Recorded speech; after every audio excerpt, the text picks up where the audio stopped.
मुझे core subject नहीं पता है आईटी के, जितना आपको पता होगा, बहुत सारा नॉलेज आपको मेरे से ज़्यादा होगा, बट मैंने सीखा है वो साइड बाय साइड। तो does your branch doesn't matter actually. आप सीखोगे ना सही तरीके से, टाइम लेके सीखोगे ना, कोई भी चीज़ आप सीख सकते हो। You can learn anything, your background doesn't matter. तो आपको स्क्रीन दिखाई दे रहा है? Can you see your screen? Yes guys, yes, can you see Yes, your sir. Screen? Yes. Yes, sir. Yogeshwari, can you see your screen? Yogeshwari, are you here? Yes, sir. क्या हो गया, बात नहीं कर रहे? नाराज हो? नहीं सर। भूख लग गई? चाय पीने का मन नो। हो? कुछ नहीं? सब ठीक है? आगे बढ़े गाइस? यस। चलो, थोड़ा लेम जोक भी चलता है, because I am trying to be better in the joke, having different different jokes. क्योंकि मैं डिसाइड ऐसा सोच रहा हूँ कि मैं आगे जाके लाइक स्टैंड अप कॉमेडियन कर सकूँ, ये ऐसा कुछ चीज़ है, तो मैं थोड़े थोड़े गंदे जोक्स को आपको मेरे डाइजेस्ट करना पड़ेगा। तो अभी तक हमने क्या क्या वर्कआउट किया? What we are executing right now, हम क्या देख रहे हैं? फ्लो ऑफ कंट्रोल, बराबर है? Yes guys, what we are executing? Flow of flow control, of बराबर है? कंट्रोल। फ्लो ऑफ कंट्रोल में कितने टॉपिक आते हैं? 3 topics. 3 टॉपिक्स, बोलो बोलो बोलो। 3 टॉपिक्स, कितने टॉपिक आते हैं? 3 topic. Flow of Three control में कितने topics. टॉपिक आते हैं? बोलो बोलो, Yogeshwari, Vaishnavi. 3 topics. 3। First is Conditioning conditioning. statement. First is guys, once again, first is Conditional. Conditioners, second is Looping. Looping statement. Third is Branching statement. Branching. Conditioning statement also called as decisional Decisional statement. Conditional statement also called as. Guys yes, tell me what is conditional statement also called as? Decisional statement. बोलो girls, girls, लाड़की बहन बोला। हाँ, Decisional statement. Okay. अब देखो, लाड़की बहन का लाड़का भाव हो गया, आपको पता है कि लाड़का भाव, Yes, sir. Yes, sir. But आप जैसे लाड़की बहन को मिल रहा है ना, वैसा नहीं मिल रहा हमको। हमको क्या करना पड़ रहा है कि अब मैं थोड़ा टॉपिक से हट रहा हूँ और यहाँ पे मजे भी लेंगे, मजे मजे में सीखेंगे। तो अगर आपको लाड़का भाव यूज जो स्कीम है उसको आप लोग आपको अप्लाई करना है, तो ऐसा नहीं है कि आपने, ये हमारा पास लाड़का भाव है और इसने अप्लाई कर दिया किसके लिए? लाड़का भाव के लिए अप्लाई कर दिया, तो इसके रिटर्न में इसको मनी मिलते रहेंगे। ऐसा नहीं है वो सीन, पता है क्या आपको? ऐसा नहीं होता है, आपने अप्लाई कर दिया और आपको मनी मिल गया। तो लड़कों के साथ ये बहुत नाइंसाफी होती है, बराबर है? तो हमें करना पड़ेगा, हमें फॉर्म अप्लाई करना पड़ेगा। मैं नहीं करूंगा, ओके? अप्लाई करना पड़ेगा। इस अप्लाई करने के बाद आपको एक कंपनी में काम मिलेगा। You will get offer to work in any industry. वो काम आपके एजुकेशन बैकग्राउंड, आपको क्या क्या आता है, वो उस हिसाब से दिया जाएगा। तो आपको कंपनी में 6 मंथ काम करना है, समझ में आ रहा है? और 6 मंथ के बाद आपको स्टाइफंड मिलना चालू हो जाएगा, समझ में आ रहा है? 6 मंथ के बाद, यानी 6 मंथ आप जहाँ वहाँ पे काम करोगे, उसके बाद में आपको स्टाइफंड मिलेगा। अब कंपनी जो है वो नागपुर में है, पुणे में है, मुंबई, अब कहाँ पे मिलता है, वहाँ पे रेंट है, बहुत सारी चीजें इसमें है। तो हमें रेडीमेड कुछ नहीं मिलता, लड़कों को मेहनत करना पड़ता है ना अंकित? Yes, sir. तो यहाँ पे हमें काम करना पड़ेगा। कोई अगर बोलेगा कि मैंने अप्लाई कर दिया और मेरे को बस 10,000 मिल गए, तो ऐसा कभी नहीं होने वाला। तो ये नाइंसाफी है, it is not fair girls, really it is not fair. हाँ, तो हमें काम करना पड़ेगा, okay? Looping statement is also called as, Iterative statement. बोलो girls, Yogeshwari, Dhanashree. Looping statement, Imperative statement. Iterative statement. Branching statement also called as transfer Transfer statement. statement. Transfer statement. तो conditioning statement में अभी तक हमने क्या क्या वर्कआउट कर रखा है?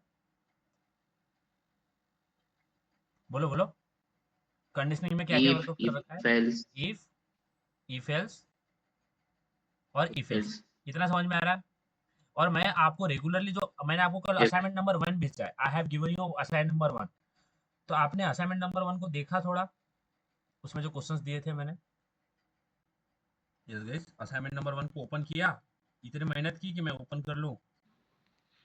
Yes, sir. Yes, sir. देखो गाइस, आपको टॉपिक्स के ऊपर बहुत प्रैक्टिस करना पड़ेगा। इस this coding is like a practice. जितना आप करोगे उतना आप इससे फैमिलियर होते जाओगे, और टेंशन नहीं लेना, आपको इतना इतना बेहतर पढ़ाऊंगा ना, आप बोलोगे हमको तो आपसे ही पढ़ना है, ठीक है। तो आपको कोई टेंशन नहीं लेना है, बस मैं जैसे जैसे बताऊंगा वैसे वैसे करते जाना है, आप बहुत अच्छे बनोगे प्रोग्रामिंग में। आई हैव वेरी वेरी मेरा बहुत आपके ऊपर ट्रस्ट है, ठीक है। अब देखो, हमने इफ देखा, इफ एल्स देखा। अब मुझे बताओ, इफ और इफ एल्स अगर आपको किसी ने पूछा कि हम इफ और इफ एल्स कब यूज करते हैं, when we are using if and if else, तो हमेशा ध्यान में रखना, जब हमें सिंगल कंडीशन चेक करना पड़ता है, टू चेक सिंगल कंडीशन। समझ में आ रहा है? Are you getting this guys? Are you getting this? If और इफ एल्स कब यूज करोगे? To check, when we wanted to check only a single condition. समझ में आ रहा है? यस गाइस, बोलो बोलो, यस समझ में आ सर। रहा है? आप बोलोगे इफ के अंदर तो समझ में आता है कि आपने बोला इफ के अंदर तो एक कंडीशन आती है, ठीक है। इफ के अंदर बोला कि इफ और इफ एल्स कब यूज करेंगे, तो आप बोलोगे कि जब हमें ओनली सिंगल कंडीशन चेक करना है, तो यहाँ पे इफ लगाया, और इसके अंदर बोलता हूँ system dot dot println good morning, कुछ भी लिख देता हूँ मैं, गुड ऐसा लिख देता हूँ, और ये यहाँ पे ब्रैकेट क्लोज हुआ, और ये हुआ एल्स, और ये ओपन हुआ, ये क्लोज हुआ। ध्यान देना, इसमें भी कुछ लिखा है system dot dot print bad, ऐसा कुछ भी लिख रहा हूँ मैं, don't take it as seriously, good and bad, okay. ध्यान दो, इफ और इफ एल्स में दोनों में आप देखोगे तो कंडीशन तो एक ही लग रही है ना, right? You are having only one condition, right? Are you getting this guys? समझ में आ रहा है? आप इफ को देखो और इफ को सर देखो या इफ एल्स को देखो, आपको कंडीशन एक ही दिखती है। समझ में आ रहा है? कंडीशन तो एक ही है ना। तो जब हमें only one condition check, yes if you wanted to check only one condition, तो उस टाइम पे आप क्या यूज करोगे? आप इफ यूज करोगे या इफ एल्स यूज करोगे? समझ में आ रहा है? Are you if getting this guys? Okay, but if else if में हम क्या करते हैं? हम इफ एल्स इफ कब यूज करते हैं? टू चेक मल्टीपल कंडीशंस, बराबर है, मल्टीपल कंडीशन। राइट ना गाइस? धनश्री, योगेश्वरी, वैष्णवी, यस समझ सर। में आ रहा है? क्योंकि हम क्या करते हैं, सबसे पहले इफ देते हैं, फिर इसमें कंडीशन देते हैं, फिर एल्स एल्स देते हैं, फिर इसमें इफ डालते हैं, फिर इसे एल्स डाल सकते हैं। You can have a multiple if else if else if else if else if, you can write else if as many time you wanted to do. So here you are doing what? Else if you are checking multiple condition। समझ में आ रहा है? धनश्री, वैष्णवी, बोलो बोलो, समझ में आ रहा है? तो जब आप मुझे बताओ इफ एल्स कब यूज करोगे? इफ या इफ एल्स कब यूज करोगे? single condition के टू लिए check, if you to check only single condition, and if you wanted to do, if you wanted to check a multiple condition, what you will use? If what else if. if else if you are what you are going to do, you are using if else if। हमेशा ध्यान में रखना, else condition check नहीं करता है, only if has a power to check the condition। तो else के साथ में हमने if को ज्वाइन कर दिया, मर्ज कर दिया, तो अब else के साथ में if आ गया, तो if is also again use the conditioning power to check the condition, okay। सो ये होते हैं, हमेशा ध्यान में रखना, condition check, single condition multiple condition किस कहाँ पे क्या यूज होती है, वो ध्यान में रखना। तो हमने कल इफ एल्स इफ वर्कआउट किया है। अब उसके बाद में हम आते हैं नेस्टेड इफ, ठीक है। नेस्टेड इफ के बाद में, समझ में आ रहा है? Are you getting this? आज हम एग्जीक्यूट यस करेंगे सर। Nested if. अब सबसे पहले इस नेस्टेड इफ को तोड़ते हैं, कोई भी टर्म को समझने के लिए तोड़ते हैं। सबसे पहले एक तो हो गया नेस्टेड, और ये हो गया इफ। इफ तो हमें पता है क्या होता है। नेस्टेड का मतलब क्या होता है? एक के अंदर एक, यानी यहाँ पे एक मेरे पास बॉक्स है, इस बॉक्स के अंदर और एक बॉक्स है, फिर इस अंदर के बॉक्स के अंदर और एक बॉक्स है, और इसके अंदर और एक बॉक्स है। समझ में आ रहा है? Yes guys, are you getting this? जो इस तरह का स्ट्रक्चर होता है ना, जो एक के अंदर एक, इसको क्या बोलते हैं? इसको हम बोल सकते हैं नेस्टेड यस सर। बॉक्सेस। समझ में आ रहा है? Are you getting this girls? जैसे आपने अनियन का स्ट्रक्चर देखा होगा ना, अनियन में क्या होता है? सबसे पहले ऐसा एक राउंड होता है, बराबर है, फिर उसके अंदर और एक राउंड होता है ना ऐसा, फिर उसके अंदर और एक राउंड होता है, फिर इसके अंदर और एक राउंड होता है, उसके अंदर और एक। समझ में आ रहा है? तो इसको भी बोल सकते हैं हम नेस्टेड स्ट्रक्चर, ये होता है नेस्टेड। Yes sir.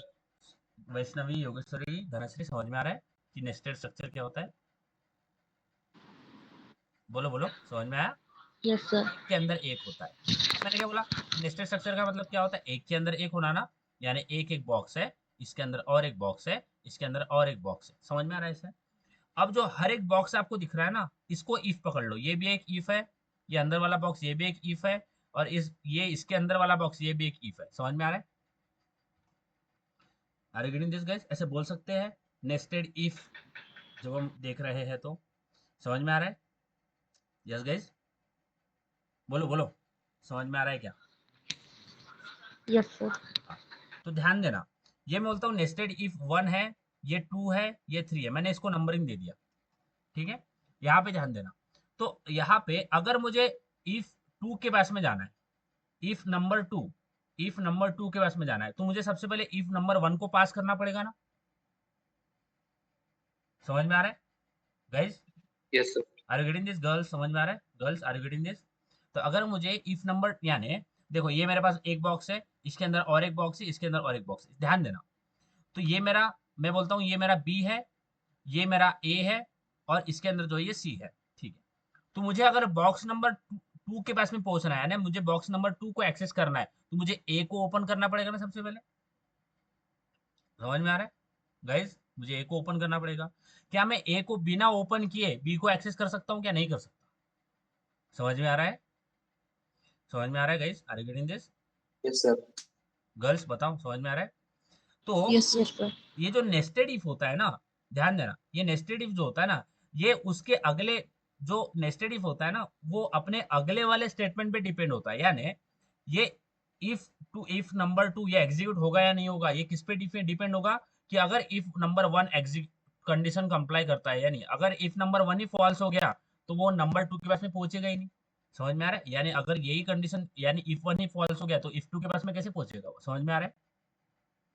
समझ में आ रहा है? वो इफ 2 के पास में पहुंचने नहीं देगा, क्योंकि इफ नंबर 1 ही हमारा क्या हो गया है, फॉल्स हो गया है, तो वो अंदर जाएगा ही नहीं। समझ में आ रहा है क्या? समझ में आ रहा है? तो देखो ये Yes, sir. डिपेंड होता है, इफ नंबर 2 किसके ऊपर डिपेंड है? इफ नंबर 1 के ऊपर। अगर ये ट्रू हो जाता है, ध्यान देना, फोकस करना, इजी है और टेंशन नहीं लेना। यहाँ पे इसको मैं थोड़ा हटा देता हूँ, ठीक है, और बहुत अच्छे तरीके से पढ़ेंगे और स्ट्रेस नहीं लेना है। जब ये इफ नंबर 1 एग्जीक्यूट हो जाएगा, उसके बाद यानी ट्रू हो जाएगा, जब ये ट्रू हो जाएगा तब वो इसके पास में आएगा। समझ में आ रहा है? क्योंकि इफ नंबर 1 के अंदर इफ नंबर 2 है। समझ में आ रहा है? Are you getting this guys? समझ में आ रहा है? Yes sir. Yes, अब sir. देखो ये इफ नंबर 2 के पास में आ गया, ध्यान देना, इफ नंबर 1 की कंडीशन ट्रू होगी और उसके बाद में इफ नंबर 2 के पास में आया। बट अगर ये इफ नंबर 2 भी फॉल्स हो जाता है, तो इसके अंदर आपने अगर लिखा होगा गुड मॉर्निंग, तो प्रिंट होगा क्या? नहीं होगा, बिकॉज इफ नंबर 2 फॉल्स हो गया। समझ में आया? यानी एक स्टेटमेंट उसके अगले वाले स्टेटमेंट पे डिपेंड करता है। ये बहुत प्रोफाउंड बात है, या फिर बहुत इंपॉर्टेंट चीज है, ध्यान देना।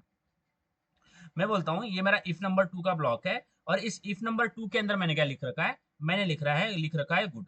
ऐसे समझो कि मैंने इफ नंबर 2 के पास में क्या लिख रखा है? गुड। स्ट्रक्चर को समझो, ये नेस्टेड कैसे काम करता है। तो सबसे पहले कर्सर कहाँ पे आएगा? एफ, इफ नंबर 1 के पास आएगा, बिकॉज वो सबसे पहला डब्बा है जिसको खोलना है हमें। अगर ये कंडीशन फॉल्स हो जाती है तो नीचे अंदर जाएगा ही नहीं वो, क्योंकि ऊपर ही रुक गया, क्योंकि वो पहला दरवाजा है जो खुलना चाहिए था इफ नंबर 2 के पास में पहुंचने के लिए। अब वो फॉल्स हो गया तो कुछ नहीं होगा। बट अगर ये ट्रू हो गया, ये हो गया ट्रू, उसके बाद में वो कहाँ पे आएगा? इफ के पास में, इफ नंबर 2 के पास में आया। समझ में आ रहा है? अरे गेटिंग दिस गाइस? जब इफ नंबर 1 ट्रू हुआ तो इफ नंबर 2 के पास में आया। समझ में आ रहा है? इतना क्लियर है कि जब हमारा, मैं बोलता हूँ ए वाला ब्लॉक, इसको नाम दे देता हूँ, ए बी दे देता हूँ, जब मेरा ए वाला जो इफ है वो ट्रू हो जाएगा, तब उसके बाद में वो अंदर आएगा, क्योंकि ए के अंदर हमने बी इफ वाला कंडीशन लिखा हुआ है। समझ में आ रहा है? बोलो बोलो, समझ में आया क्या? Yes, sir. Yes sir. अब बी के पास में आया, यहाँ पे कर्सर यहाँ पे आ गया, यानी कर्सर आ गया यहाँ पे, पहले वहां पे था बाहर वाली इफ के पास में, ए के पास में, अब बी के पास में आ गया। अब यहाँ पे भी कंडीशन एक तो ट्रू हो सकती है बी की भी, या फिर फॉल्स हो सकती है। तो अगर ट्रू होगी तो आउटपुट आ जाएगा हमारा गुड, बट अगर फॉल्स होगी तो हमारा आउटपुट गुड नहीं आएगा, बिकॉज ये इफ का सेकंड इफ जो है ना बी वाला, उसका कंडीशन ट्रू नहीं हो रहा है, तो उस इफ के अंदर जो आपने लिखा होगा वो एग्जीक्यूट नहीं होगा। समझ में आ रहा है? Are you getting this?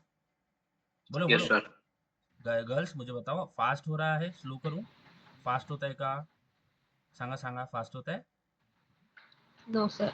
अब मैं देखो ये इफ नंबर है ना, इसको मैं सी कर देता हूँ, इसको बी कर देता हूँ, इसको ए कर देता हूँ, ध्यान देना। अब देखो अगर मुझे इफ नंबर 3 के पास में पहुंचना है, तो मुझे ए और बी दोनों को खोलना पड़ेगा, दोनों से पास होना पड़ेगा, यानी दोनों में जब ट्रू कंडीशन होती है, यानी जब भी दोनों में हमारी जब कंडीशन कंप्लाई करेगी तभी वो इसके अंदर आएगा। समझ में आ रहा है? क्योंकि बी ए के अंदर है और सी जो है वो बी के अंदर है, तो हमें बी को भी पास करना पड़ेगा, और बी ए के अंदर है तो हमें ए को भी पास करना पड़ेगा। तो दोनों को जब पास करेंगे उसके बाद में वो F3 इफ नंबर 3 के पास में आएगा। समझ में आ रहा है? यानी every statement is depend, okay, depend on its previous statement. समझ में आ रहा है guys? Are you getting this? क्या बोल रहा हूँ? यहाँ पे जो लिखा है समझ में आया कि every if statement is depend on its previous statement. समझ में आ रहा है? उसके प्रीवियस स्टेटमेंट पे डिपेंड है कि वो वहां पे आएगा या नहीं। इतना समझ में आया कि बोलो बोलो यस सर। बोलो। गर्ल्स समझ में आया?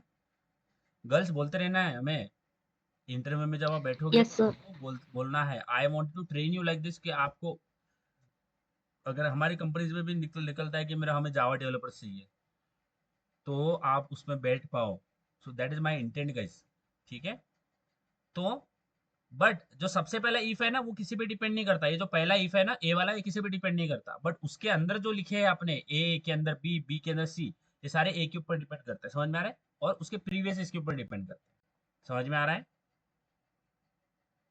समझ में आ रहा है? Yes guys, are you getting this? बोलो बोलो। Yes, girls sir. समझ में आया? वैष्णवी समझता है का? Vaishnavi, I hope guys I can I am able to explain this in very simple way. आपको इसमें कुछ भी प्रॉब्लम है?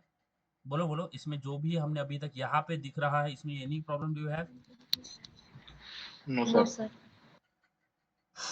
ठीक है, तो अब हम आगे बढ़ते हैं। अब मैं आपको if else if, no sorry, nested if का स्ट्रक्चर बताता हूँ। अब देखो यहाँ पे और एक तरीका, यानी आपको जब नेस्टेड स्ट्रक्चर पहुंच गया, देखो सबसे पहले मेरा इफ है।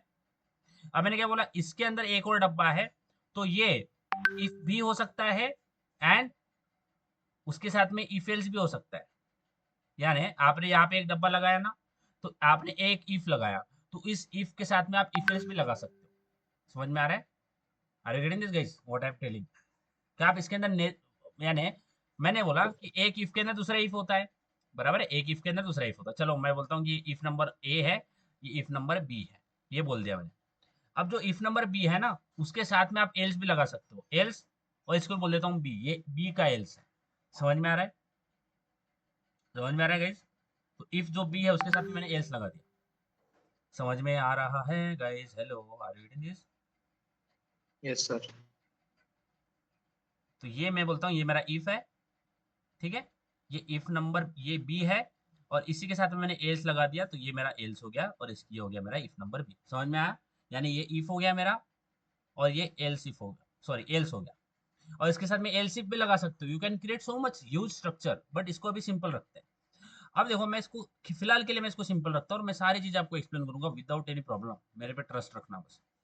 अब मैं एक सिनेरियो क्रिएट करता हूँ। हमने जो इंजीनियरिंग वाला सिनेरियो लिया था, जहाँ पे हमने चेक किया था कि whether the candidate is eligible for engineering और नॉट। तो यहाँ पे करते क्या है कि हमने तो उस समय क्या लिया था, 12th लिया था, यानी HSC लिया था, और डिप्लोमा लिया था। दो ही वेरिएबल हमने लिया थे ना guys, we have taken only 2 variables, right? Yes, sir. Right. Yes अब सर। हम यहाँ पे एक और चीज इंट्रोड्यूस करते हैं विच इज अ SSC। बरोबर है? समझ में आ रहा है? Yes sir. ओके।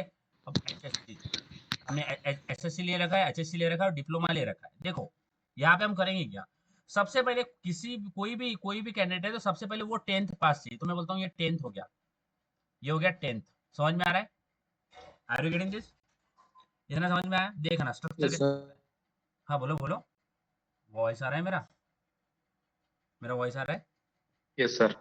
हाँ योगेश्वरी, वैष्णवी, Yes, sir. बोलो बोलो, बोला करो, बोलना अच्छा होता है मेरा, बोलना बात करना अच्छा होता है। सबसे पहले 10th पर इस स्ट्रक्चर को बना लेते हैं। 10th, तो अगर उसने 10th पास कर रखा होगा, ऐसे समझो कि आप साइबर साइबर कैफे के पास में जा रहे हो फॉर्म भरने के लिए, और उसने बोला इंजीनियरिंग करना है, 10th की मार्कशीट दिखा, तो उसने 10th मांगा। सबसे पहले ऐसे डायरेक्टली 12th नहीं मांगेगा, सिनारियो कंसिडर करो, 10th मांगा। तो जब आप 10th पास हो तो उसके बाद में वो और पूछेगा कि 12th वाला बता, क्या 12th किया है, 12th वाला बता। समझ में आ रहा है, समझ में आ रहा है guys, are you getting this, समझ में आ रहा है क्या? Yes, sir. अब ये 12th क्या है, Yes, ये भी एक sir. इफ है, ये भी एक इफ है, ठीक है। तो हो सकता है कि आपने 12th किया होगा, या हो सकता है आपने 12th नहीं किया होगा। तो ऐसे समझो, उसने बोला 10th की मार्कशीट दिखा, आपने बोला हाँ ले ले, मेरे पास ये मार्कशीट पास है, यानी ये ट्रू है। तो जब वो ट्रू मिल गया तो अंदर फिर दूसरा क्वेश्चन पूछा, 12th की मार्कशीट है, 12th किया है, वो पूछ रहा है 12th किया है क्या। हो सकता है आपने किया हो या नहीं किया, तो सबसे पहले सिनारियो पकड़ते हैं, आपने किया है, तो आप बोलेगे हाँ मैंने 12th भी किया है और ये भी मेरा पास है, यानी ये भी मेरा, ये ट्रू है, मीन्स ये भी मैंने पास कर रखा है। तो बोलेगा अच्छा ठीक है, तो तू इंजीनियरिंग आफ्टर 12th भी ले सकता है, यानी आप तेरे को इंजीनियरिंग आफ्टर 12th मिल जाएगा। तो जब 12th वाला ट्रू हो जाएगा ना, तो यहाँ पे बोल देंगे इंजीनियरिंग आफ्टर 12th, ऐसा बोल देंगे, 12th के बाद में इंजीनियरिंग लेना है। बट दूसरा सिनेरियो पकड़ते हैं, आपने 10th की मार्कशीट दिखाया, ट्रू है, फिर उसने जब 12th का क्वेश्चन पूछा तो बोले, आपने बोला नहीं मैं 12th नहीं किया है, मैंने डिप्लोमा किया है। तो ये इफ है, तो इसके साथ में इफ एल्स लगा देंगे, समझ, ये इफ है ना। तो वो उसके बाद में बोलेगा चलो डिप्लोमा बता, डिप्लोमा किया है क्या, ठीक है, डिप्लोमा किया है क्या। तो आप हो सकता है आपने किया है, देखो अब पहला कंडीशन मैंने बताया ना कि उसने 12th वाला पूछा, तो ये डिप्लोमा वाला वो कब पूछेगा, कि जब आपने 12th नहीं किया है। आप बोल रहे हो नहीं मैंने 12th नहीं किया है, तो वो नीचे दूसरा पूछेगा आप डिप्लोमा किया है क्या, यानी एलसी। समझ में आ रहा है, ये एलसीफ है, क्योंकि वो चेक कर रहा है डिप्लोमा की कंडीशन, डिप्लोमा किया है क्या। आप बोलोगे हाँ डिप्लोमा किया है, तो अगर डिप्लोमा किया है, अगर ये ट्रू होता है, तो यहाँ पे बोल देंगे इंजीनियरिंग आफ्टर डिप्लोमा। अब मैं कुछ भी शॉर्टकट में लिख रहा हूँ, ठीक है, डिप्लोमा। अब फिर से देखते हैं, उसने बोला 10th, अब मैं आपने दिखा दिया 12th, सॉरी, उसने उसने बोला 10th, तो आपने 10th की मार्कशीट दिखा दी, पास हो। 12th पूछा, आप बोला नहीं मैंने 12th नहीं किया, फिर उसने बोला डिप्लोमा किया है, आपने बोला नहीं डिप्लोमा भी नहीं किया है। तो अगर ये दोनों ही आपके फॉल्स हो गए, तो फिर आखिरी में जाके बोल देंगे नॉट एलिजिबल। समझ में आ रहा है, yes guys, are you getting this. और ये भी क्या है, ये हमारा हो गया एल्स। समझ में आया, बोलो बोलो, Yes, sir. गर्ल्स समझ में आ रहा है। Yes, sir. अब देखो, अब मैंने सबसे पहले क्या बोला, 10th पूछा ना सबसे पहले, बट अगर 10th हमारा फॉल्स हो गया तो इसलिए ये इफ है ना बाहर वाला, ये बाहर वाला हर एक डब्बे को इफ कंसिडर करो, ये इफ है, यानी इफ में आपने 10th पूछा, तो अगर उसने बोला मैंने 10th नहीं किया है, तो अगर उसने 10th नहीं किया है तो 12th कैसे पूछ रहे हो आप, डिप्लोमा हो तो पूछना ही नहीं है। अगर वो बोल रहा है कि मैंने 10th नहीं कर रहा है, डायरेक्टली एल्स लिख देंगे यहाँ पे, एल्स नॉट एलिजिबल, जी बल, समझ में आ रहा है, are you getting this guys. Yes. तो यहाँ पे स्ट्रक्चर को समझते हैं, सबसे पहले 10th है, यानी ये हमारा एक इफ हो गया। उसके बाद में उसके अंदर वो पूछ रहा है 12th, तो यानी इसके अंदर और एक इफ हो गया, ये वाला, ध्यान देना, ये मेरा इफ हो गया, यहाँ पे 12th पूछ रहा है। अगर 12th नहीं किया होगा तो डिप्लोमा पूछ रहा है, यानी यहाँ पे आ रहा है एल्स, क्योंकि वो पूछ रहा है, मार्क्स चेक कर रहा है, ये डिप्लोमा के लिए, ठीक है। बट अगर डिप्लोमा पे नहीं, अगर 12th भी नहीं कर रखा है, डिप्लोमा भी नहीं कर रहा है, तो कंडीशन चेक नहीं करना है, डायरेक्टली एल्स में लिख देंगे, एल्स। क्योंकि अगर दोनों ऊपर के दोनों फॉल्स हो गए हैं, 12th भी नहीं है डिप्लोमा भी नहीं है, तो डायरेक्टली एल्स में बोल देंगे नॉट एलिजिबल। तो ये हमारा नॉट एलिजिबल के लिए हो गया। बट अगर दोनों ही नहीं कर रखा है, तो ये किसके लिए था, 10th के लिए था ना, ये 10th के लिए था। बट अगर उसने पहले ही बोला 10th नहीं किया है, तो डायरेक्टली इसके बाद में क्या लगा देंगे, एल्स, बाहर वाले इफ के बाद में लगा देंगे एल्स, नॉट एलिजिबल के लिए। समझ में आ रहा है, तो डायरेक्टली इसमें जाएगा अगर ऊपर वाला स्टेटमेंट फॉल्स हो जाता है। समझ में आ रहा है guys, are you getting this, बोलो बोलो, समझ में आया क्या। Yes, sir. इसको करके देखेंगे तो समझ में आएगा। सबसे पहले ध्यान देना, सबसे पहले हमारा जो बाहर वाला इफ होगा वो हम 10th पूछेंगे, सबसे पहले 10th पूछते हैं। चलो, अब मैं यहाँ पे कोड एडिटर यूज कर रहा हूँ टू एक्सप्लेन यू प्रोग्राम, यानी यहाँ पे थोड़ा फॉर्मेटिंग अच्छा होता है, यानी आपको समझ में आएगा। नोटपैड में थोड़ा डिफिकल्ट होता है कोड समझना, बट टू डेमोन्स्ट्रेट यू, यानी आपको समझ में आए, इसके लिए मैं ये यूज कर रहा हूँ। मैं इस डेमोन्स्ट्रेट करने के बाद सेम प्रोग्राम मैं नोटपैड में लिखूंगा, बिकॉज इनिशियली हमें प्रोग्राम लिखना है विदाउट एनी शॉर्टकट्स। जितना प्रोग्राम लिखोगे आपको समझ में आएगा, अच्छा ये सिंटैक्स किस तरह से लिखा जाता है, कैपिटल होता है, स्मॉल होता है, तो ये चीज़ें आपको फैमिलियर हो जाती है।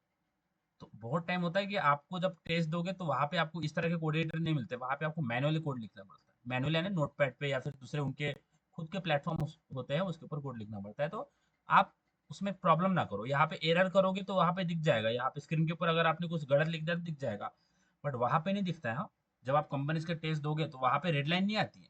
यानी अगर मैं बोलता हूँ integer a is equal to और इसमें 12.2 डालता हूँ तो यहाँ पे मुझे क्या मिल जाएगा, एरर मिल जाएगा। दिख रहा है रेड लाइन, मिल रहा है रेड लाइन गाइस, Yes. है ना?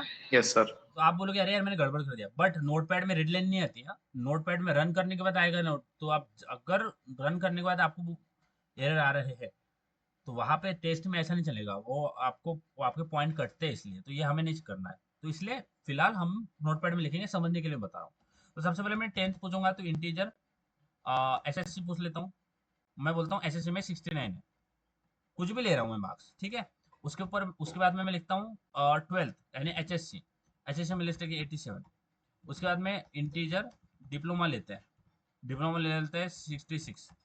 ओके, अब देखो सबसे पहले हम उसको पूछेंगे क्या, 10th यानी एसएससी। देखो बहुत इजी है, स्ट्रक्चर समझ में आना चाहिए बस, ठीक है।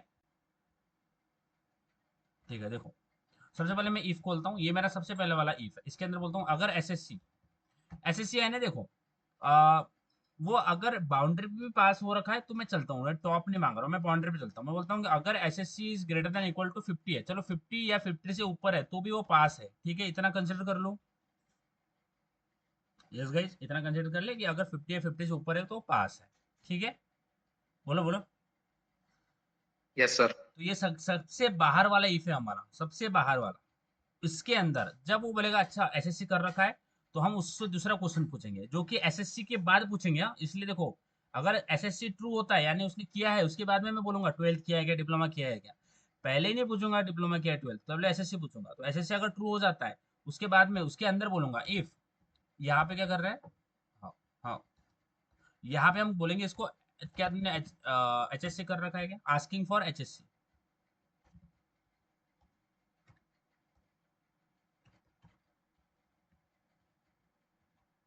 समझ में आ रहा है क्या? Are you getting this guys? Hello, मेरा Yes, कीबोर्ड sir. इतना हैंग हो रहा है, दबा क्या रहा हूँ मैं। एसएससी चेक, ओके, दवाई कुछ हो रहा है।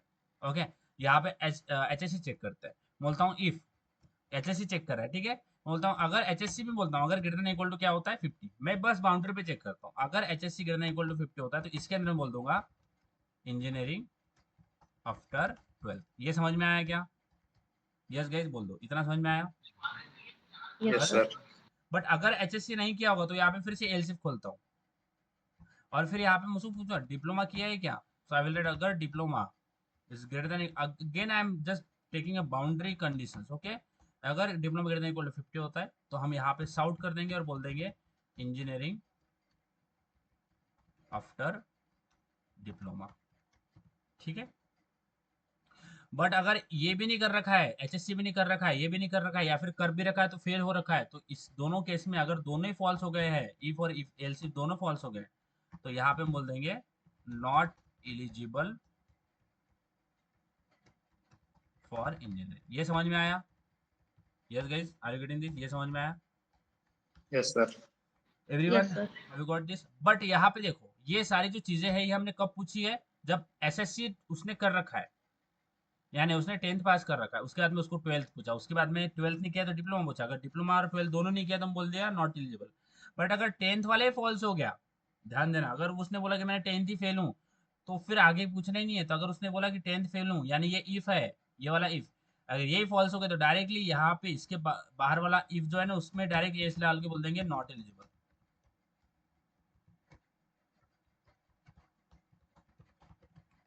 समझ में आ रहा है? बोलो बोलो, समझ में आया? तो Yes, यहाँ sir. पे हमने ये जो एलसीफ है ना, ये जो एलसीफ दिख रहा है, यहाँ पे हमने डिप्लोमा चेक किया है, ओके, कि अगर उसने डिप्लोमा कर रखा होगा। बट यहाँ पे ये जो लास्ट वाला एल से यहाँ क्या है, इट मीन्स कैंडिडेट, शॉर्ट में लिखता हूँ, like not candidate not have HSC and diploma.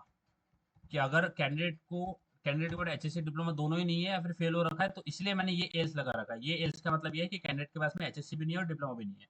तो अगर नहीं होगा तो ये बोल देंगे नॉट एलिजिबल। और अगर डिप्लोमा है तो यहाँ पे डिप्लोमा चेक करते हैं। तो अगर ये हो गया डिप्लोमा के लिए और ये हो गया एचएससी के लिए, एचएससी चेक कर रहे हैं। और यहाँ पे 10th चेक कर रहे हैं, 10th चेक। ओके।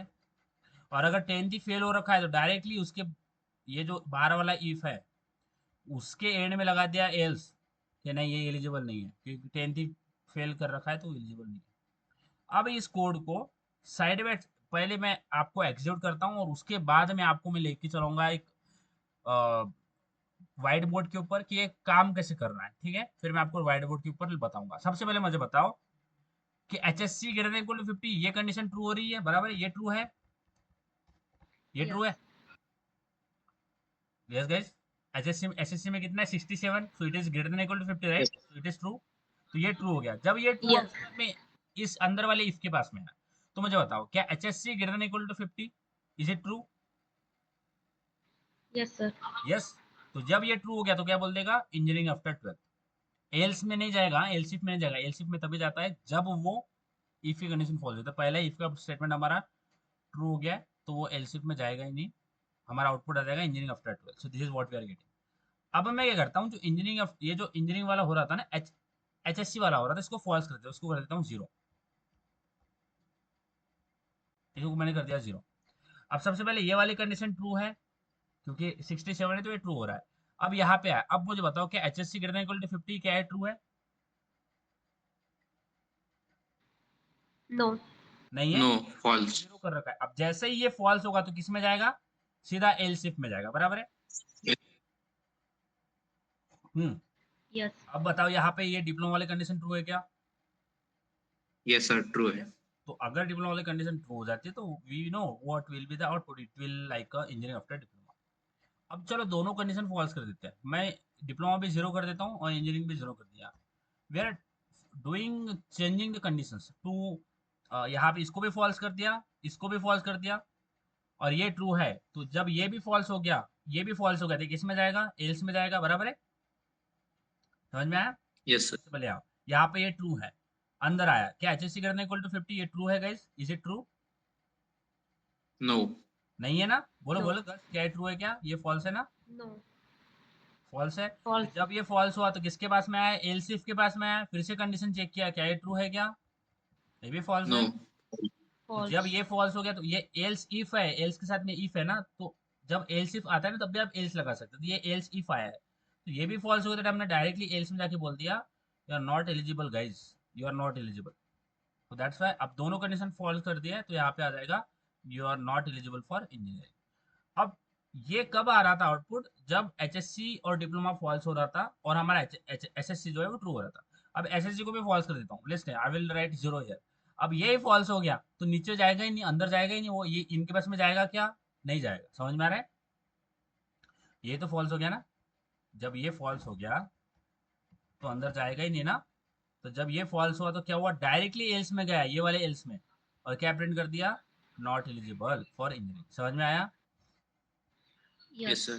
पक्का समझ में आया? देखो आ गया Yes, sir. Not eligible for engineering. तो इस तरह से हमारा नेस्टेड स्ट्रक्चर बनता है। अब यहाँ पे हमें रुकना नहीं है। सबसे पहले मैं आपको ये जो काम कैसे कर रहा है, I really wanted to know कि आप ये चीजें होती कैसे, इसको विजुअलाइज कर पाओ। तो विजुअलाइज करने के लिए हमें चीजों को ड्रॉ करना पड़ता है, डायग्राम्स बनाना पड़ता है। मैं बोलता हूँ नेस्टेड इफ।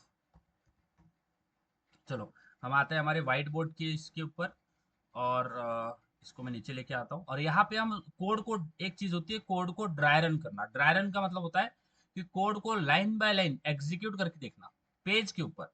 तो ये चीज हम पेज के ऊपर करते हैं। जब भी आप प्रोग्राम बनाते हो तो प्रोग्राम डायरेक्टली नहीं आता। प्रोग्राम को बनाने के लिए बहुत सारा पेज के ऊपर बहुत सारा कैलकुलेशन, बहुत सारे लॉजिक्स बनाना पड़ता है जो कि आप भी आगे जाके बनाओगे। तो सबसे पहले पेज के ऊपर आता है लॉजिक। तो सबसे पहले मैं यहाँ पे जो किया है, अब मैं यहाँ पे बोलता हूँ ये मेरा 67 है, ये मेरा 88 है और ये मेरा लेट्स टेक 78 है। ठीक है, इतना समझ में आ गया? Yes guys? अब sir. इसको ट्राई रन करते हैं। सबसे पहले कर्सर यहाँ पे आया, तो क्या ये कंडीशन ट्रू है? 67 है एसएससी में। Yes, sir. गर्ल्स बोलो क्या ये ट्रू है? गर्ल्स गर्ल्स बोलो ये ट्रू है पहला एसएससी वाला? Girls Yes. अब जब ये ट्रू होगा तो कहाँ पे जाएगा? इसके अंदर जाएगा, बराबर है? इस अंदर वाले इफ के Yes. पास Yes. में गया।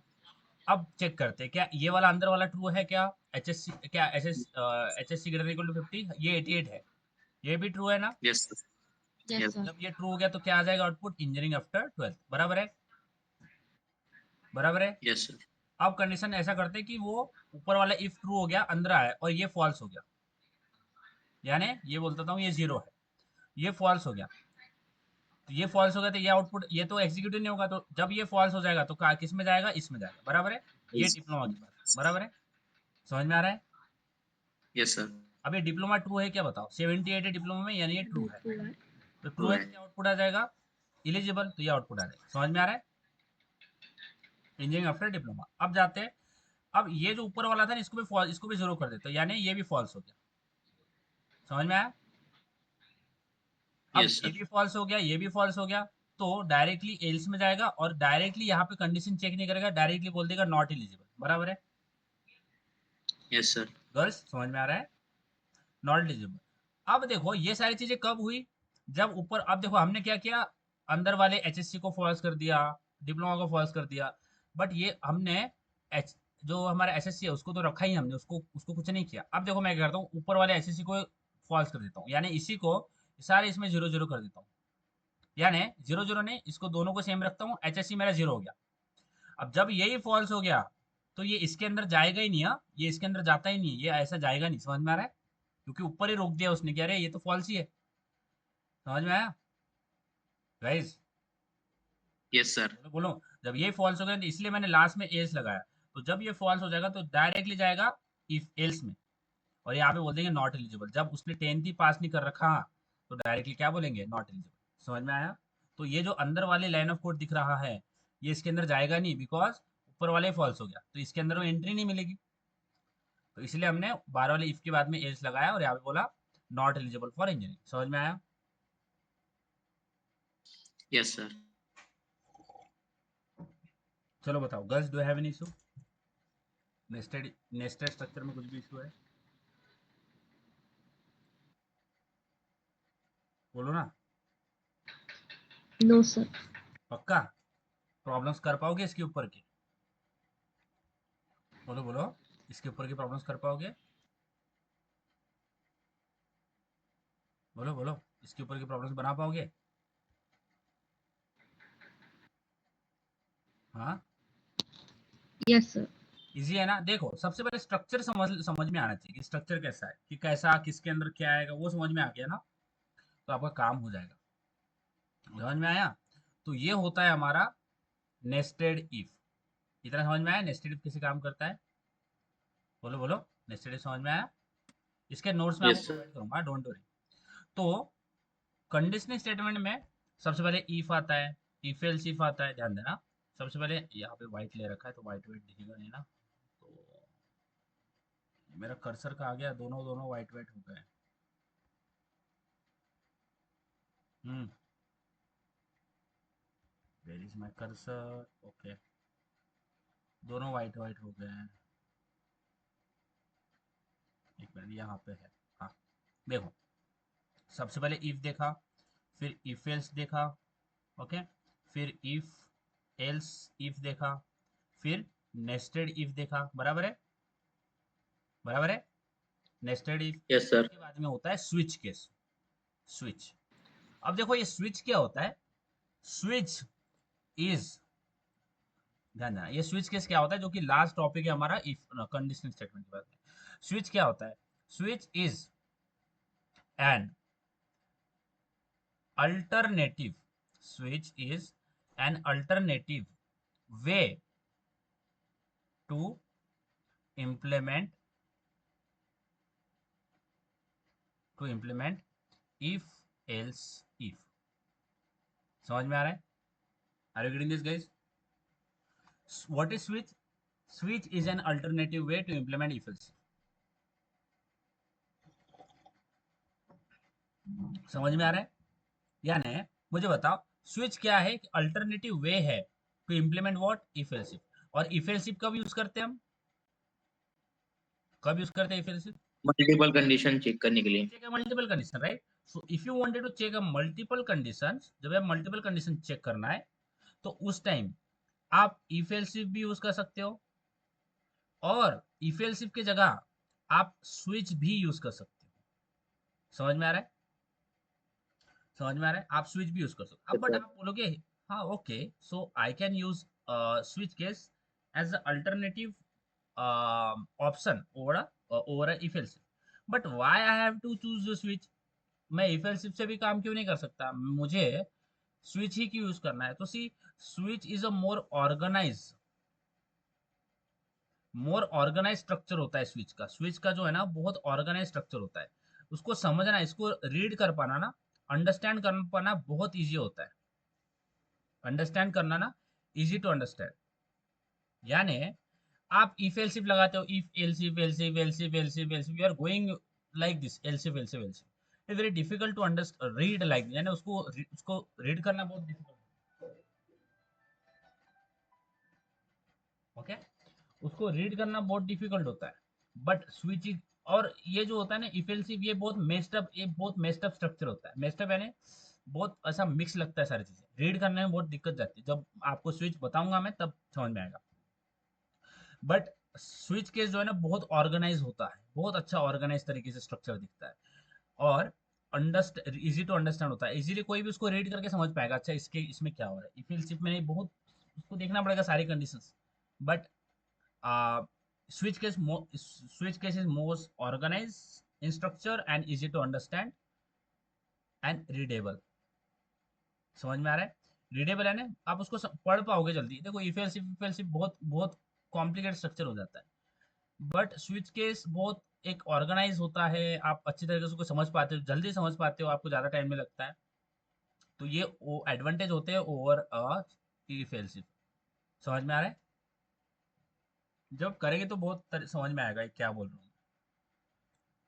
Okay, so what is switch case? Switch क्या है? बोलो बोलो। Alternative way to implement if else if. हाँ, बोलो अंकित, क्या होता है स्विच? बोलो बोलो, क्या होता है स्विच अंकित? हाँ हाँ बोलो, साउंड आ रहा है मेरा? Can you hear me guys? मेरा साउंड आ रहा है क्या? Yes, sir. बोलो अंकित, क्या होता है फिर से? सॉरी सॉरी, स्विच क्या होता है? Sir, is an alternative way to implement if else if. हाँ, यानी जो हम काम इफ एल्स इफ से करते हैं वो स्विच से भी कर सकते हैं, but switch is a more organised in structure, easy to understand, readable बहुत होता है।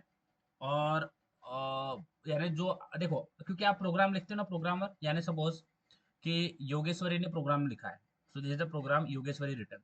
तो वो योगेश्वरी तक नहीं रहता है, वो प्रोग्राम नंबर ऑफ कंपनी में नंबर ऑफ पीपल्स के पास में जाता है। समझ में आ रहा है? समझ में आ रहा है guys? Are you getting this? तो Yes, sir. वो प्रोग्राम खाली योगेश्वरी को समझ में नहीं आना चाहिए, वो बाकी सबको समझ में आना चाहिए और जल्दी जल्दी आना चाहिए, उसको रीड करने में बहुत दिक्कत नहीं जाना चाहिए। ओके, तो इसीलिए इजी टू अंडरस्टैंड स्ट्रक्चर होता है हमारा switch case over nested, sorry over if else. देखो, अब यहाँ पे इसको मैं हटा देता हूँ, ठीक है? यहाँ पे लिख रहा अब मैं इसको समझाने के लिए आपको ये इसके अंदर लिख रहा हूँ, ताकि इसके अंदर अच्छा दिखता है, यानी आप समझ पाते हो। ये नोटपैड में बहुत दिक्कत जाती है, इसलिए मैं समझाने के लिए यूज कर रहा हूँ। बट प्रॉब्लम्स या फिर जो भी चीजें करेंगे उसके लिए मैं नोटपैड में लिखूंगा, समझाने के लिए। यहाँ पे प्रॉब्लम्स जब यूज करूंगा ना तो आपको समझ में आएगा। देखो स्विच केस लिखते कैसे हैं। सबसे पहले हमें लिखना पड़ता है switch. Okay, so we have to write a switch, और स्विच के अंदर आती है कंडीशन। समझ में आ रहा है? स्विच के अंदर वो आता है जिसको हमें कंपेयर करना है, विच, यानी which we have to compare. समझ में आ रहा है? जिसको हमें कंपेयर करना है वो स्विच के अंदर लिखा जाता है। समझ में आ रहा है? Are you getting this guys? Yes, जिसको sir. हमें कंपेयर करना है, जिसको कंपेयर करना है वो आता है स्विच के अंदर। Yes, और sir. इसके अंदर जब जैसे हम लाइक इफ एल्स वगैरह में कैसा करता है, इफ लिखते हैं उसके अंदर कंडीशन आती है, फिर एल्स इफ लिख सकते हैं उसके अंदर कंडीशन आती है, we are using if. But switch के अंदर इफ वगैरह कुछ नहीं होता, इसके अंदर केस होती है, case, we have to write a case. तो केस क्या होता है, तो केस में हमें वो देना पड़ता है जिसको हमें कंपेयर करना है। इसमें हमें क्या देना पड़ता है, जिससे कंपेयर करना है, जिससे कंपेयर करना है। ये अब इसमें क्या देना पड़ता है, जिससे कंपेयर करना पड़ता है, और केस में क्या देना पड़ता है, जिसको कंपेयर करना है। समझ में आ रहा है, समझ में आ रहा है गाइस, अरे गेटिंग दिस। और इस Yes, तरह sir. से केसेस में हम जिसको कंपेयर करना है वो डालते हैं, और स्विच में डालते हैं जिससे कंपेयर करना है। देखो ये समझ में आएगा, इसको मैं थोड़ा ये हटा देता हूँ, यह ध्यान में रखना।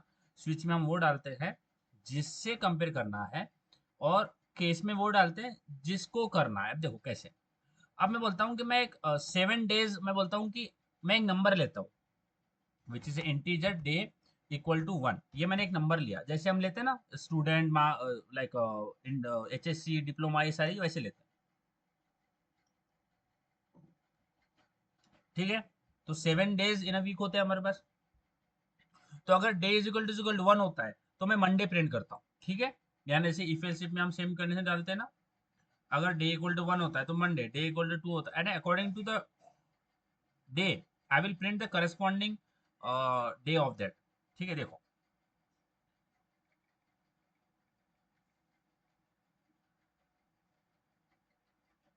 ठीक है, मेरा आपको स्क्रीन दिख रहा है guys, can you see my screen? Yes, sir. बहुत इजी Yes, है, sir. इजी है बहुत, हाँ, टेंशन नहीं लेना। देखो अगर मैं बोलता हूँ, अगर मुझे ये सेम काम मैं आपको इफ एल्स इफ में भी करके दिखाऊंगा और इसमें भी बताता हूँ। सबसे पहले जिसको कंपेयर करना है, ध्यान देना, जिसको मैंने मुझे जिससे कंपेयर करना, ध्यान देना, इसके अंदर मैं डालता हूँ डे, ओके। मुझे जिससे कंपेयर करना है, इसके में आता है जिससे करना है, जिससे कंपेयर करना है, ठीक है, डे को कंपेयर करना है। अब केस में क्या डालते हैं, इसके अंदर आते हैं केसेस, मैं लिखता हूँ केस, और केस में क्या डालते हो, जिसको कंपेयर करना है, ठीक है। मैं लिखता हूँ केस 1। ये 1 क्या है, ये सीरियल नंबर नहीं है, केस 1 केस 2 केस 3 केस 4 ऐसा नहीं है। क्या मैं बोलता हूँ, अगर केस, ये क्या है, ये 1, यानी ये 1 और ये डे कंपेयर किया जाएगा। समझ में आ रहा है, आर यू गेटिंग दिस? मैंने लिखा केस, और केस में क्या देना पड़ता है, जिसको कंपेयर करना है, और इसमें जिससे करना है। तो इसमें क्या दिया है, केस 1।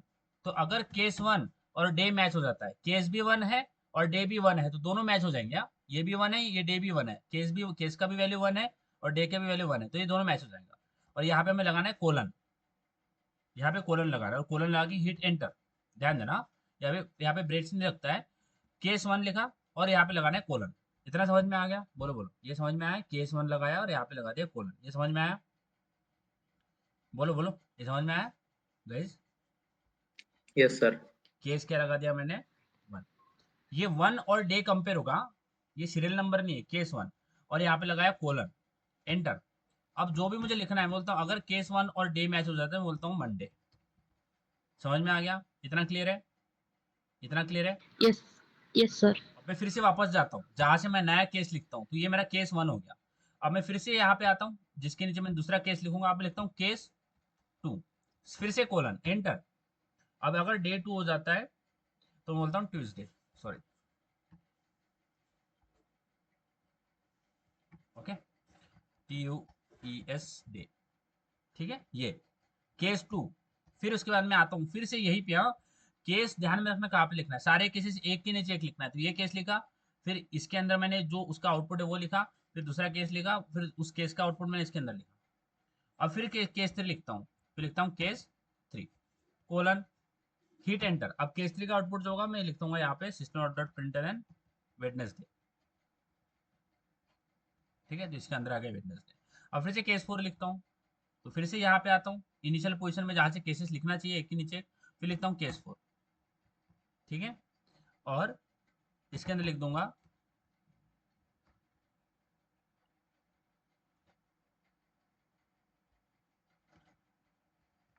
ठीक है थर्सडे। फिर से आता हूँ, 7 डेज होते हैं ना, तो चौथा डे हो गया हमारा, ओके, थर्सडे। फिर फिर से लिखता हूँ केस 5, केस 5 5 है ना, अगर डे की वैल्यू 5 होती है तो हमारा क्या प्रिंट होना चाहिए, फ्राइडे, बराबर है। तो सिस्टम डॉट प्रिंट है, यहाँ पे लिखते हैं फ्राइडे, ओके, फिर से अब देखो, Monday, Tuesday, Wednesday, Thursday, Friday, और फ्राइडे के बाद में क्या आता है? हाँ, सैटरडे। सैटरडे। तो देखो, तो 1 2 3 4 5 6 मैंने जितने भी थे, अब देखो यहाँ पे इसको एग्जांपल की तरह समझना, मैंने थोड़ा यहाँ पे संडे को इंक्लूड नहीं किया, but take it as example कि 1 होता है तो लाइक 1 होता है तो मंडे, 2 होता है तो ट्यूसडे, 3 होता है तो वेडनेसडे, 4 होता है तो थर्सडे, 5 होता है तो फ्राइडे, एंड देन 6 होता है तो आई विल राइट केस। अगर डे की वैल्यू 6 हो जाती है तो इस टाइम में बोलूंगा क्या? Saturday, right? समझ में आ रहा है? इतना समझ में आया? बोलो, इतना समझ में आया? तो मैंने yes according to sir. The day different different ये print, Monday, Tuesday, Wednesday, Thursday, four, जो भी फ्राइडे। अब देखो, जैसे हम इफ एल्स इफ में एल्स लगाते हैं ना, जैसे हम इफ एल्स इफ में एल्स लगाते हैं, इफ और एल्स, तो एल्स में कोई कंडीशन चेक नहीं होती है। एल्स का मतलब होता है कि ऊपर की सारी कंडीशन फॉल्स हो गई है, फिर एल्स में जाके एग्जीक्यूट हो रहा है।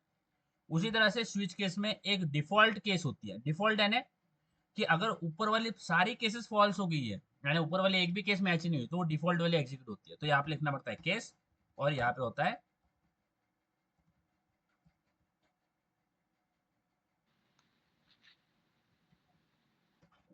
डिफॉल्ट। ओके, मैं सिंटेक्चुअली कुछ मिस्टेक कर रहा हूँ, लेट मी चेक। एक मिनट। हाँ,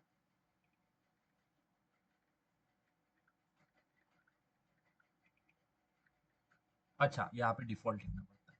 हाँ, देखो, तो अगर सारे केसेस ऊपर की फॉल्स हो जाती है तो एक डिफॉल्ट होता है, ये DEFAULT, डिफॉल्ट। डिफॉल्ट यानी एक डिफॉल्ट एक एल्स जैसा होता है कि अगर ऊपर वाली सारी सारी कंडीशन फॉल्स हो गई है तो वो डिफॉल्ट में जाएगा। और डिफॉल्ट में अगर डे ऊपर में से एक भी नहीं मैच हो रहा तो क्या होगा?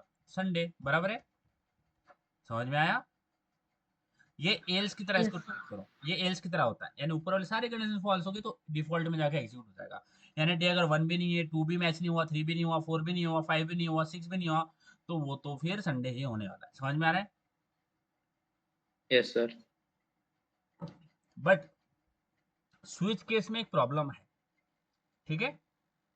स्विच केस में एक प्रॉब्लम है, जो कि मैं अभी आपको ये सारे जो स्टेटमेंट लिखा है ये मैं निकाल देता हूँ टू डेमोस्ट्रेट यू। अब स्विच के अंदर मेरा एक ही केस है। अब डे और केस की वैल्यू मैच हो रही है ना, डे भी 1 है और केस भी 1 है, बराबर है? दोनों की वैल्यू मैच होगी तो क्या आएगा? मंडे आएगा ना, बराबर है? केस की वैल्यू भी क्या है? 1 है। डे की वैल्यू भी क्या है? 1 है। दोनों 1 1 है ना, ये भी 1 है। केस 1, केस की वैल्यू भी 1 है और डे की वैल्यू 1 है, दोनों तो 1 1 है। तो अगर इसको रन करेंगे तो हमारे आउटपुट आएगा मंडे, क्योंकि डे की वैल्यू और केस की वैल्यू मैच हो रही है, दोनों की वैल्यू मैच हो रही है, तो यहाँ पे आ रहा है मंडे। ठीक है? बट यहाँ पे ध्यान देना, अगर मैं मल्टीपल स्विच केसेस डालता हूँ, ध्यान देना, इसके नीचे में मैंने दो जो हमने इससे पहले लिखा था वो डालता हूँ, बाकी के स्टेटमेंट। अब मुझे बताओ, अभी इसका क्या आउटपुट आएगा? क्या मैच हो रहा है? Case 1 Monday. मंडे, बराबर है? हाँ, योगेश्वरी, धनश्री, क्या मैच हो रहा है? Monday. मंडे ना? बट Yes, अगर sir. इसको रन करेंगे, तो अगर इसको रन करते हैं तो हमारा आउटपुट क्या आएगा? देखो क्या आ गया, पूरा आ सभी गया, है। पूरे आ गए, क्योंकि देखो, एक तो हमारा मंडे ही हो रहा है ना, मंडे ट्रू तो हमारा मंडे ही हो रहा है, सारे एग्जीक्यूट हो गए पूरे टॉप टू बॉटम। डिफॉल्ट भी केस हो गया, यानी सारे के सारे आउटपुट आ गए। देखो, तो स्विच केस में क्या होता है? एक इशू होता है, जो कि मैं बताता हूँ क्या होता है। देखो, यहाँ पे इसको मैं इमेज में सेव करता हूँ। तो स्विच केस में एक इशू होता है, और वो इशू क्या है? मैं बोलता हूँ IMG, और इसको इसके अंदर लेके आते हैं कोड के अंदर, और यहाँ पे हम इशू समझते हैं कि स्विच केस में एक छोटा सा इशू है, और उस इशू को कैसे रिजोल्व करना पड़ता है वो हम आगे जो टॉपिक्स पढ़ेंगे ना उसमें आता है कि इस स्विच केस को कैसे मैनेज करना पड़ता है। देखो, यहाँ पे इसको बड़ा करते हैं। तो होता क्या है कि जब स्विच केस में अगर एक भी कंडीशन ट्रू होगी, ध्यान देना, स्विच केस की एक भी कंडीशन ट्रू होगी, यानी ये कंडीशन ट्रू होगी, तो ये तो आउटपुट आता है मंडे, तो आएगा, यहाँ पे आ जाएगा मंडे। बट एक भी कंडीशन ट्रू होगी स्विच की, तो वो सारे के सारे एक एक एक के नीचे एक जितने भी कंडीशंस है, जितने भी स्विच केसेस है, उसको एग्जीक्यूट कर देगा। समझ में आ रहा है? स्विच केस में अगर एक भी कंडीशन ट्रू होगी, तो यहाँ पे पहले वाली कंडीशन, पहले वाला केस ट्रू हो रहा है, जैसा ही ये ट्रू हो गया तो उसके नीचे जितने भी केसेस आपने लिखे हैं ना, सारे को एग्जीक्यूट कर देगा, सारे को एग्जीक्यूट कर देगा। समझ में आ रहा है? समझ में आ रहा है? Are you getting Yes, it? sir. तो हमारा Yes, sir.